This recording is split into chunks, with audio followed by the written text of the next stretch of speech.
In this video, I'm gonna tell you how to configure XG12 digital input and output for KRC5 with KSS8.7 System in KUKA Robot.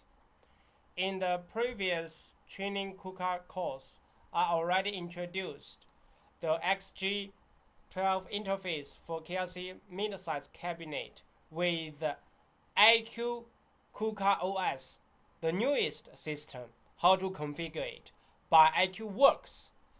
Sometimes our old system such as KSS8.7 also with KRC5 cabinet also has this interface, and how could we configure it by workvisual? Let's get started.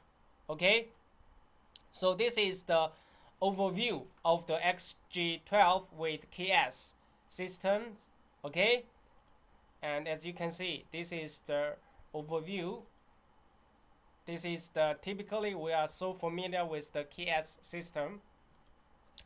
Let's get started. It's very easy and simple, like we did in IQ Works. Okay, so first you open your project, you find KUKA System Bus System X48.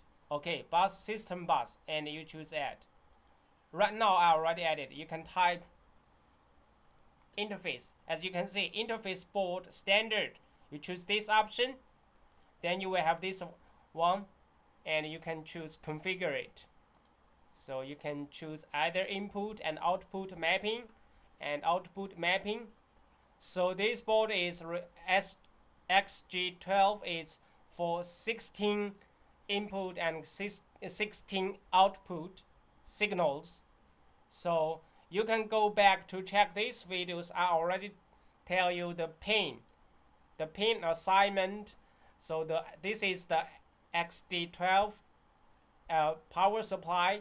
The XG12 is power supply, and the XG12.1 is providing power to this interface. I already introduced in these videos. So the only difference is for the newest system, we use IQ Works to configure XG12.